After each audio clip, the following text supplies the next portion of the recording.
साध संगत आप सब माई भाई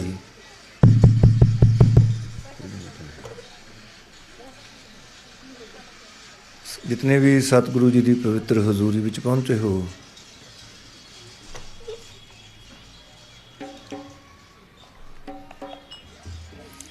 सारे अपनी रसना की सफलता वास्ते शब्द विच बोलने की खेचल करो।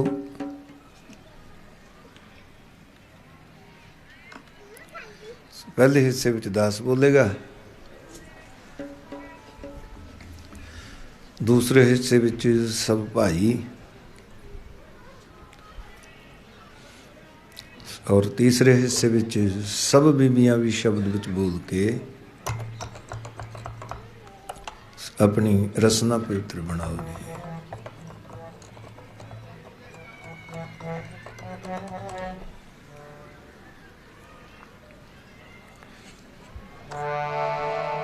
मिल जावे नाम आधारा जी, मिल जावे नाम आधारा जी।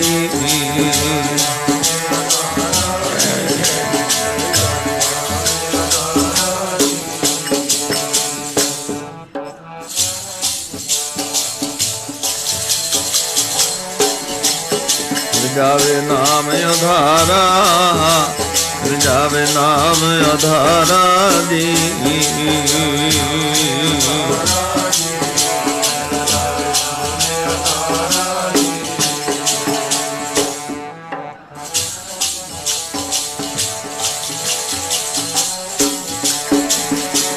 सतगुर पास बिनतिया, सतगुर पास बिनतिया।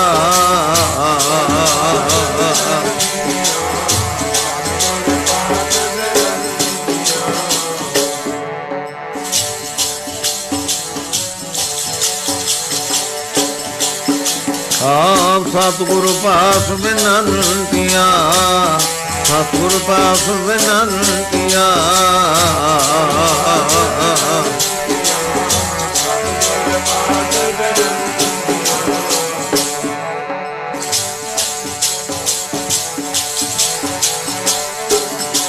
मिल जावे नाम आधारा, मिल जावे नाम आधारा जी।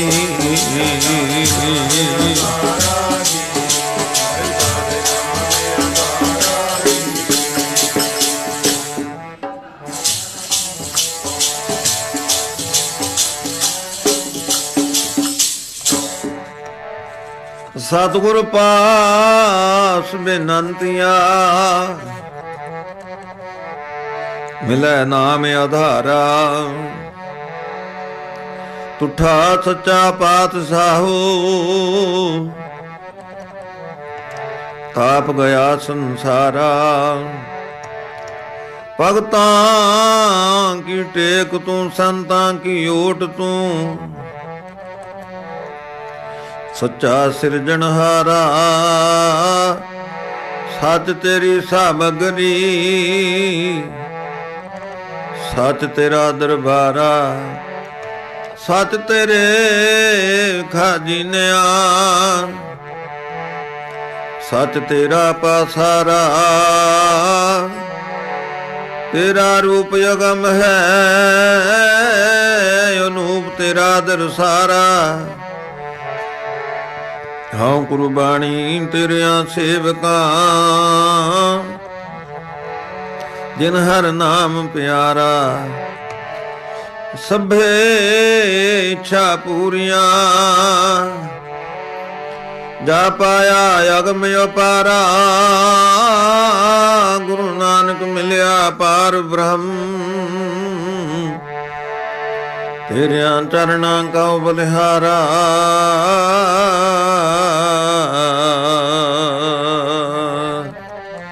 मिल जावे नाम आधारा जी, मिल जावे नाम आधारा जी।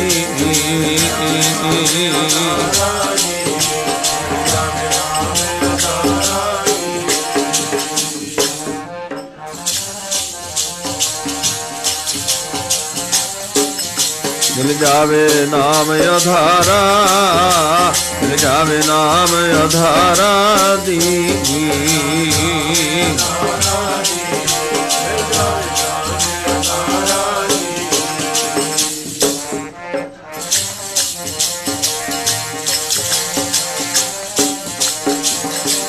सतगुर पास बिनतिया, सतगुर पास बिनतिया।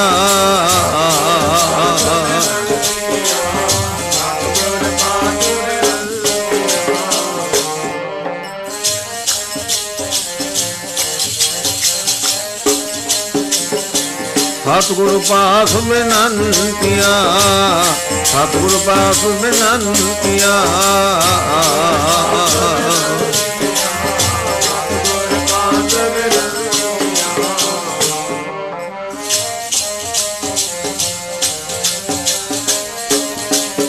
ਜਾਵੇ ਨਾਮ ਆਧਾਰਾ, ਮਿਲ ਜਾਵੇ ਨਾਮ ਆਧਾਰਾ ਜੀ।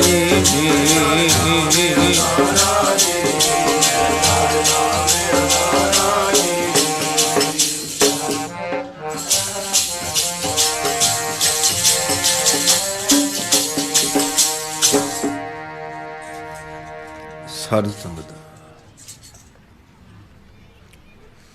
ਕਾਫੀ ਸਮੇਂ ਤੋਂ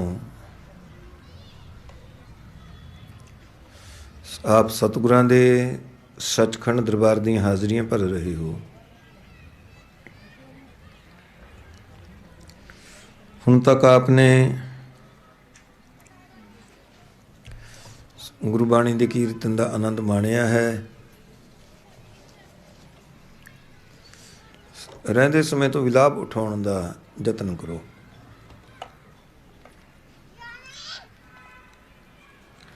ਜਿਸ ਕਰਕੇ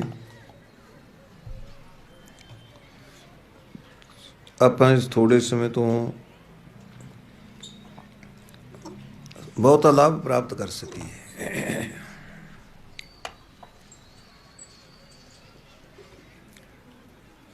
ਉਸ ਦੀ ਵਿਧੀ ਸਾਨੂੰ ਸਤਿਗੁਰੂ ਜੀ ਨੇ ਦੱਸੀ ਹੈ। ਪ੍ਰਭ ਕੀ ਉਸਤਤ ਕਰੋ ਸੰਤ ਮੀਤ, ਸਾਵਧਾਨ ਇਕਾਗਰ ਚੀਤ।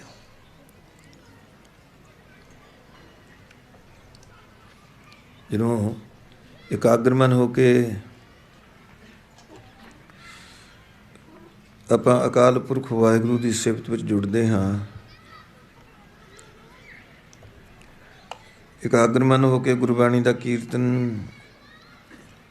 ਔਰ ਵਿਚਾਰ ਸੁਣਦੇ ਹਾਂ,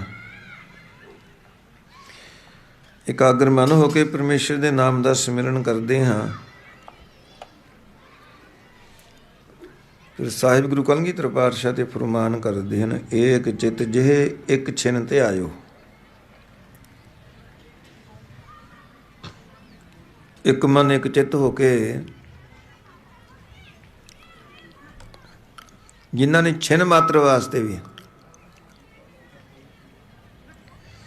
ਉਸ ਅਕਾਲ ਪੁਰਖ ਵਾਹਿਗੁਰੂ ਨੂੰ ਧਿਆਇਆ ਹੈ, ਉਸ ਨੂੰ ਯਾਦ ਕੀਤਾ ਹੈ,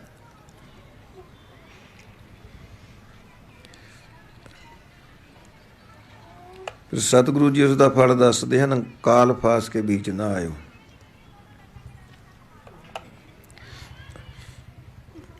ਉਹ ਕਾਲ ਦੀ ਫਾਈ ਵਿੱਚ ਨਹੀਂ ਆਉਂਦਾ, ਆਪ ਉਸ ਨੂੰ ਮੌਤ ਦਾ ਭੈ ਨਹੀਂ ਰਹਿੰਦਾ। ਉਹ ਮੌਤ ਉੱਪਰ ਬਲਕਿ ਫਾਤਿਹਾ ਹੋ ਜਾਂਦਾ ਹੈ, ਜਿੱਤ ਲੈਂਦਾ ਹੈ ਮੌਤ ਨੂੰ।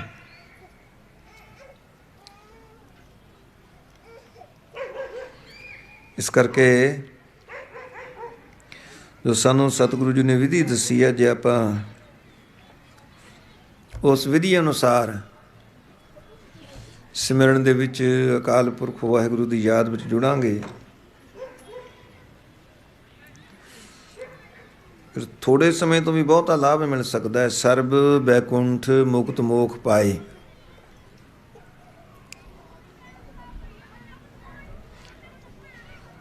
ਗੁਰੂ ਅਰਜਨ ਦੇਵ ਜੀ ਮਹਾਰਾਜ ਫਰਮਾਨ ਕਰਦੇ ਨੇ ਵੀ ਇਹਨਾਂ ਨੂੰ ਸਾਰੀ ਬੈਕੁੰਠ, ਸਾਰੀਆਂ ਹੀ ਮੁਕਤੀਆਂ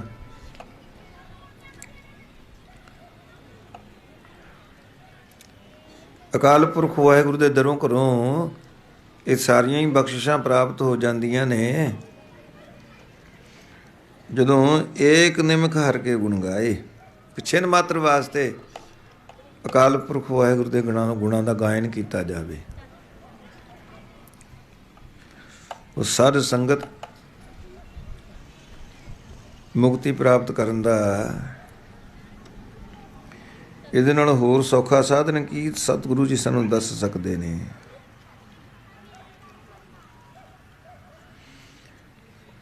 ਪਰ ਅਫਸੋਸ ਅਸੀਂ ਤੇ ਇਹ ਵੀ ਕਰਨ ਵਾਸਤੇ ਤਿਆਰ ਨਹੀਂ। ਦੁਨੀਆ ਦੇ ਰੰਗ ਤਮਾਸ਼ੇ, ਨਾਚ ਮੁਜਰੇ ਦੇਖਣ ਵਾਸਤੇ ਤਾਂ ਆਪਣਾ ਸਮਾਂ ਘੰਟਿਆਂ ਬੱਧੀ ਬਰਬਾਦ ਕਰ ਸਕਦੇ ਹਾਂ, ਪਰ ਜੇ ਪਰਮਾਤਮਾ ਦੀ ਸਿਫਤ ਸੁਣਨੀ ਪੈ ਜਾਵੇ ਜਾਂ ਅਕਾਲ ਪੁਰਖ ਵਾਹਿਗੁਰੂ ਦਾ ਸਿਮਰਨ ਕਰਨਾ ਪੈ ਜਾਏ, ਉਹ ਸਾਡੇ ਵਾਸਤੇ ਬਹੁਤ ਮੁਸ਼ਕਲ ਹੋ ਜਾਂਦਾ ਹੈ। ਉਹਦੇ ਵਾਸਤੇ ਸਾਡੇ ਪਾਸ ਫੁਰਸਤ ਨਹੀਂ ਹੋਇਆ ਕਰਦੀ।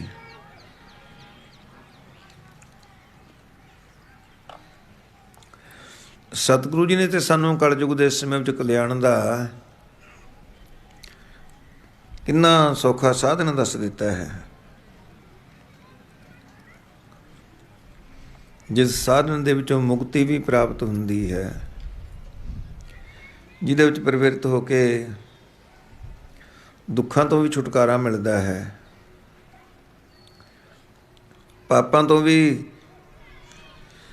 ਔਰ ਹੋਰ ਬਹੁਤ ਸਾਰੀਆਂ ਵਿਆਧੀਆਂ ਤੋਂ ਵੀ ਖਲਾਸੀ ਪ੍ਰਾਪਤ ਹੁੰਦੀ ਹੈ। ਜਿਹੜੇ ਸਾਧਨ ਵਿੱਚ ਜੁੜ ਕੇ ਸੰਤ ਜਨਾ ਮਿਲ ਹਰ ਜਸ ਗਾਇਓ, ਕੋਟ ਜਨਮ ਕੇ ਦੁੱਖ ਗਵਾਇਓ, ਕਰੋੜਾਂ ਜਨਮਾਂ ਦੇ ਦੁੱਖਾਂ ਦੀ ਨਿਵਰਤੀ ਸਾਧ ਸੰਗਤ ਵਿੱਚ ਜੁੜ ਮਿਲ ਕੇ ਗੁਰਬਾਣੀ ਦਾ ਗਾਇਨ ਕਰਨ ਦੇ ਨਾਲ ਪ੍ਰਾਪਤ ਹੁੰਦੀ ਹੈ। ਹਰ ਕੀਰਤਨ ਸੁਣੈ ਹਰ ਕੀਰਤਨ ਗਾਵੈ, ਤਿਸ ਜਨ ਦੁੱਖ ਨਿਕਟ ਨਹੀਂ ਆਵੈ। ਦੁਨੀਆ ਦਾ ਹਰ ਕੋਈ ਇਨਸਾਨ ਦੁੱਖ ਤੋਂ ਹੀ ਡਰਦਾ ਹੈ, ਔਰ ਦੁੱਖ ਤੋਂ ਨਿਵਰਤੀ ਵੀ ਚਾਹੁੰਦਾ ਹੈ। ਕਦੀ ਤੁਸੀਂ ਕੋਈ ਦੇਖਿਆ ਸੰਸਾਰ 'ਤੇ ਬੰਦਾ ਪਰਮਾਤਮਾ ਦੇ ਪਾਸੋਂ ਦੁੱਖ ਮੰਗਦਾ ਹੋਵੇ? ਹਰ ਕੋਈ ਸੁੱਖ ਦੀ ਤਲਾਸ਼ ਵਿੱਚ ਹੈ। ਸੁੱਖ ਨਾਹੀਂ ਬਹੁਤਾ ਧਨ ਖਾਟੇ। ਸਾਨੂੰ ਸਤਿਗੁਰੂ ਜੀ ਇਹ ਗੱਲ ਨਿਰਣੇ ਕਰਵਾ ਰਹੇ ਨੇ ਕਿ ਸੁੱਖ ਮਿਲਦਾ ਕਿੱਥੋਂ ਹੈ। ਕਿਸੇ ਦੇ ਮਨ ਵਿੱਚ ਸੰਦੇਹ ਹੋਵੇ ਕਿ ਬਹੁਤਾ ਧਨ ਪ੍ਰਾਪਤ ਕਰਕੇ, ਬਹੁਤਾ ਧਨ ਕਮਾ ਕੇ ਸੁੱਖ ਮਿਲ ਜਾਏਗਾ। ਸਤਿਗੁਰੂ ਜੀ ਕਹਿ ਰਹੇ ਨੇ, ਨਹੀਂ, ਸੁੱਖ ਨਾਹੀਂ ਬਹੁਤਾ ਧਨ ਖਾਟੇ, ਸੁੱਖ ਨਾਹੀਂ ਪੇਖੇ ਨ੍ਰਿਤ ਨਾਟੇ। ਕਿਸੇ ਦੇ ਮਨ ਵਿੱਚ ਇਹ ਸੰਦੇਹ ਹੋਵੇ ਵੀ ਦੁਨੀਆ ਦੇ ਨਾਚ ਰੰਗ ਤਮਾਸ਼ੇ ਦੇਖ ਕੇ ਸੁੱਖ ਮਿਲ ਜਾਏਗਾ। ਸਤਿਗੁਰੂ ਜੀ ਫਿਰ ਕਹਿ ਰਹੇ ਨੇ ਵੀ ਨਹੀਂ, ਇਹ ਸਾਧਨ ਦੁਆਰਾ ਵੀ ਸੁੱਖ ਦੀ ਪ੍ਰਾਪਤੀ ਨਹੀਂ ਹੋਵੇਗੀ। ਫਿਰ ਕਿਸੇ ਦੇ ਮਨ ਵਿੱਚ ਸੰਦੇਹ ਹੋਵੇ ਵੀ ਦੇਸਾਂ ਦੇ ਸੰਤਰਾਂ ਦਾ ਭ੍ਰਮਣ ਕਰਕੇ ਸੁੱਖ ਦੀ ਪ੍ਰਾਪਤੀ ਹੋ ਜਾਏਗੀ। ਸਤਿਗੁਰੂ ਜੀ ਫਿਰ ਆਪਣਾ ਮਤ ਦੇ ਰਹੇ ਨੇ, ਸੁਖ ਨਾਹੀਂ ਬਹੁ ਦੇਸ ਕਮਾਏ, ਸਰਬ ਸੁਖਾ ਹਰ ਹਰ ਗੁਣ ਗਾਏ।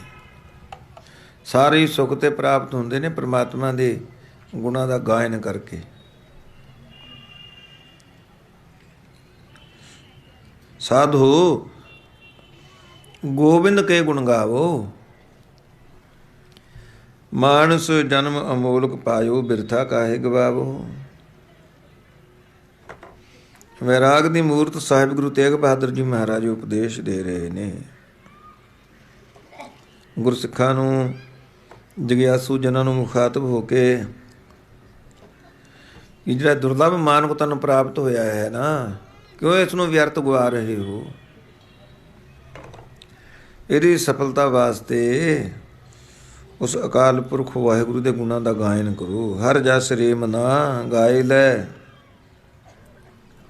ਜੋ ਸੰਗੀ ਹੈ ਤੇਰੋ, ਅਵਸਰ ਬੀਤਿਓ ਜਾਤ ਹੈ, ਕਹਿਆ ਮਾਨ ਲੈ ਮੇਰੋ।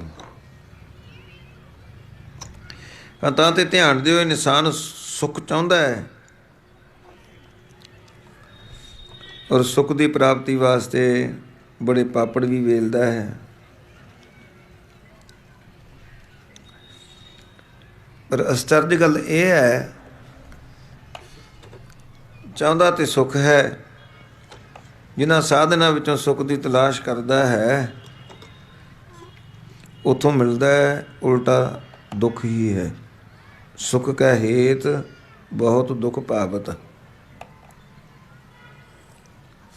ਇਹ ਮਨ ਦੀ ਦਸ਼ਾ ਹੈ। ਸਤਿਗੁਰੂ ਜੀ ਫਰਮਾਨ ਕਰਦੇ ਨੇ ਵੀ ਇਹਦੀ ਕੀ ਦਸ਼ਾ ਬਿਆਨ ਕੀਤੀ ਜਾਵੇ ਇਸ ਚੰਚਲ ਮਨ ਦੀ। ਬਿਰਥਾ ਕਹੋ ਕੌਣ ਸਿਓ ਮਨ ਕੀ, ਲੋਭ ਗਰਸਿਓ ਦਸੂੰ ਦਿਸ ਧਾਵਤ। ਇਹ ਮਨ ਲੋਭੀ ਹੋ ਕੇ ਲੋਭ ਦਾ ਗਰਸਿਆ ਹੋਇਆ ਦਸਾਂ ਦਿਸ਼ਾਵਾਂ ਵੱਲ ਭਟਕਦਾ ਹੈ। ਵੀਰ ਮਨ ਪਾਂਖੀ ਭਇਆ ਉਡ ਉਡ ਦਹਿ ਦਿਸ ਜਾਏ।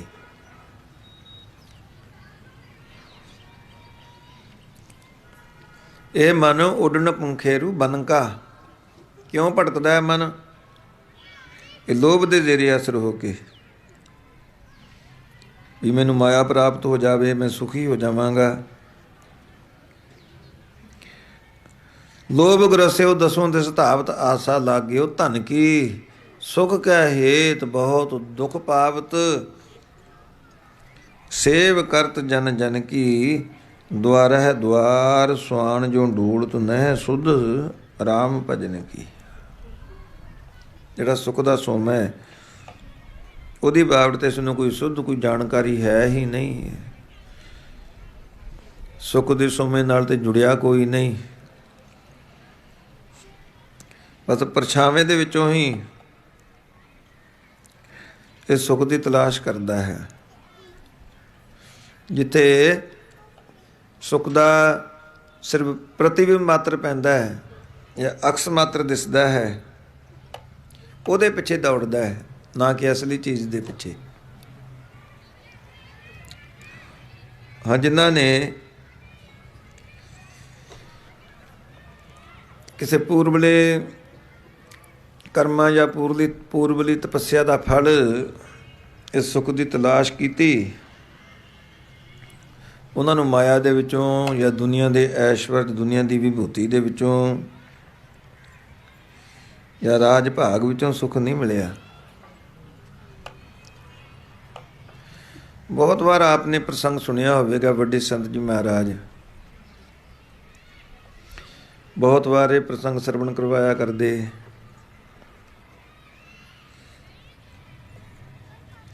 ਕਪਿਲਵਸਤੂ ਦੇ ਰਾਜੇ ਦਾ ਇਕਲੌਤਾ ਹੀ ਸਹਿਜ਼ਾਦਾ, ਜਿਸ ਦਾ ਨਾਮ ਹੈ ਸਿਧਾਰਥ।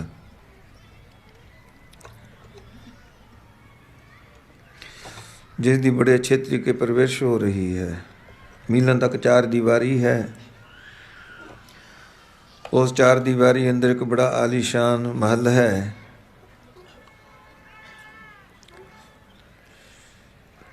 ਉਹਦੇ ਵਿੱਚ ਸਹਿਜ਼ਾਦਾ ਸਿਧਾਰਥ ਦੀ ਖਿਦਮਤ, ਇਸ ਦੀ ਸੇਵਾ ਵਾਸਤੇ ਬਹੁਤ ਸਾਰੇ ਦਾਸ ਦਾਸੀਆਂ, ਨੌਕਰ ਚਾਕਰ ਹਰ ਵਕਤ ਹਾਜ਼ਰ ਰਹਿੰਦੇ ਹਨ। ਬੜੇ ਸੁੰਦਰ ਬਗੀਚੇ, ਫੁੱਲਵਾੜੀਆਂ,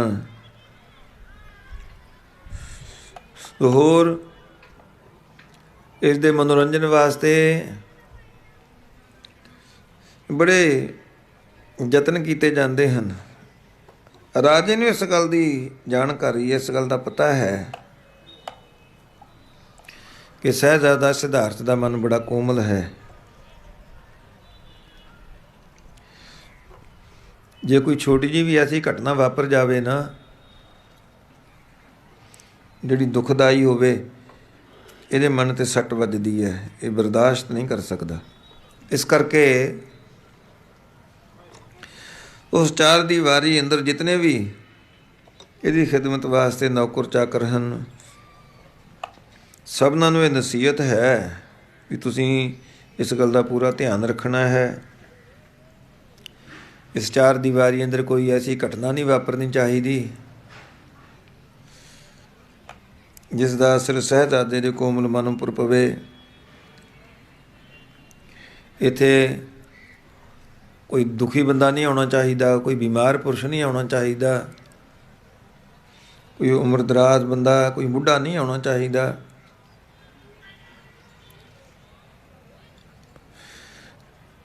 ਰਾਜੇ ਦੀ ਹਦਾਇਤ ਪੂਰੀ ਤਰ੍ਹਾਂ ਸਾਰਿਆਂ ਨੂੰ ਬੜੀ ਸਖਤੀ ਦੇ ਨਾਲ ਮੰਨਣੀ ਪੈ ਰਹੀ ਹੈ। ਸਾਰੇ ਆਪਣੇ ਵੱਲੋਂ ਪੂਰਾ ਧਿਆਨ ਰੱਖਦੇ ਹਨ। ਉਸ 4 ਦੀਵਾਰੀ ਦੇ ਅੰਦਰ ਅੰਦਰ ਹੀ ਇਹਦੇ ਵਾਸਤੇ ਤਾਲੀਮ ਦਾ ਬੰਦੋਬਸਤ ਕੀਤਾ ਗਿਆ ਹੈ। ਬਹੁਤ ਸਾਰੇ ਇਸ ਦੇ ਉਸਤਾਦ, ਕੋਈ ਇਸ ਨੂੰ ਦੁਨਿਆਵੀ ਤਾਲੀਮ ਪੜ੍ਹਾਉਂਦਾ ਹੈ, ਕੋਈ ਭਾਸ਼ਾ ਪੜ੍ਹਾਉਂਦਾ ਹੈ, ਕੋਈ ਗਣਿਤ ਪੜ੍ਹਾਉਂਦਾ ਹੈ, ਕੋਈ ਰਾਜਨੀਤੀ ਪੜ੍ਹਾਉਂਦਾ ਹੈ, ਕੋਈ ਇਸ ਨੂੰ ਸ਼ਸਤਰ ਵਿੱਦਿਆ ਸਿਖਾਉਂਦਾ ਹੈ, ਕੋਈ ਰਾਗ ਵਿੱਦਿਆ ਸਿਖਾਉਂਦਾ ਹੈ। ਬੜੇ ਅੱਛੇ ਇੰਤਜ਼ਾਮ ਕੀਤੇ ਗਏ ਨੇ। ਸਹਿਜ਼ਾਦਾ ਸਿਧਾਰਥ ਇਸ ਤਰ੍ਹਾਂ, ਜਿਸ ਤਰ੍ਹਾਂ ਰਾਜੇ ਮਹਾਰਾਜਿਆਂ ਦੇ ਰਾਜਕੁਮਾਰਾਂ ਦੀ ਪਰਵਰਿਸ਼ ਹੁੰਦੀ ਹੈ, ਉਸ ਤਰ੍ਹਾਂ ਦੀ ਪਰਵਰਿਸ਼ ਪ੍ਰਾਪਤ ਕਰਕੇ ਐਸ਼ੋ ਇਸ਼ਰਤ ਵਾਲਾ ਜੀਵਨ ਬਤੀਤ ਕਰ ਰਿਹਾ ਹੈ। ਬਚਪਨ ਗੁਜ਼ਰ ਜਾਂਦਾ ਹੈ, ਕਿਸ਼ੋਰ ਅਵਸਥਾ ਆ ਜਾਂਦੀ ਹੈ, ਰਾਜਾ ਇਸ ਦੀ ਸ਼ਾਦੀ ਕਿਸੇ ਹੋਰ ਰਾਜਕੁਮਾਰੀ ਨਾਲ ਕਰ ਦਿੰਦਾ ਹੈ। ਖੈਰ ਫਿਰ ਕੁਝ ਸਮਾਂ ਇਸੇ ਤਰ੍ਹਾਂ ਗੁਜ਼ਰਦਾ ਚਲਿਆ ਜਾ ਰਿਹਾ ਹੈ। ਸਾਧ ਸੰਗਤ ਸਹਿਜ਼ਾਦਾ ਸਿਧਾਰਥ ਕਈ ਵਾਰ ਇਹ ਗੱਲ ਸੋਚਣ ਤੇ ਮਜਬੂਰ ਹੁੰਦਾ ਹੈ ਵੀ ਦੁਨੀਆ ਦਾ ਕਿਹੜਾ ਐਸਾ ਸੁੱਖ ਹੈ ਜਿਹੜਾ ਮੈਨੂੰ ਪ੍ਰਾਪਤ ਨਹੀਂ, ਪਰ ਬਾਵਜੂਦ ਇਸ ਗੱਲ ਦੇ ਮੈਂ ਆਪਣੇ ਮਨ ਵਿੱਚ ਕੋਈ ਖਾਲੀਪਣ ਅਨੁਭਵ ਕਰ ਰਿਹਾ ਹਾਂ। ਮੈਨੂੰ ਕਿਹੜੀ ਚੀਜ਼ ਦੀ ਘਾਟ ਹੈ? ਆਪਣੇ ਆਪ ਨੂੰ ਪ੍ਰਸ਼ਨ ਤੇ ਕਰਦਾ ਹੈ, ਪਰ ਉੱਤਰ ਕੋਈ ਨਹੀਂ ਮਿਲਦਾ।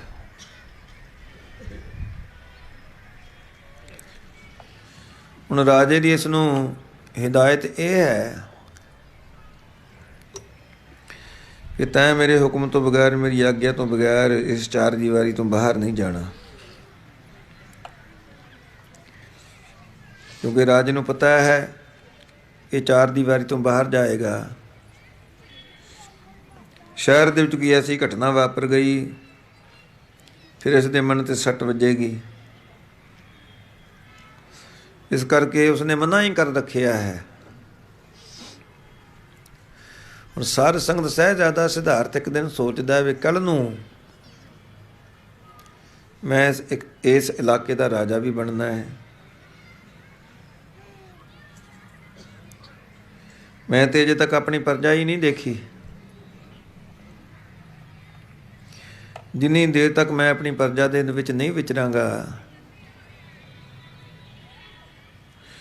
ਉਨੀ ਦੇਰ ਤੱਕ ਉਹਨਾਂ ਦੇ ਦੁੱਖ ਸੁੱਖ ਕਿਵੇਂ ਅਨੁਭਵ ਕਰ ਸਕਾਂਗਾ। ਉਹ ਸਾਧ ਸੰਗਤ ਪਹਿਲਿਆਂ ਸਮਿਆਂ ਵਿੱਚ ਰਾਜੇ ਮਹਾਰਾਜੇ ਨਿਆਂਕਾਰੀ ਹੁੰਦੇ, ਪਰਜਾ ਪਾਲਕ ਹੁੰਦੇ, ਔਰ ਪਰਜਾ ਵੀ ਉਹਨਾਂ ਨੂੰ ਦੂਸਰੀ ਖੁਦਾਈ ਮੰਨਦੀ।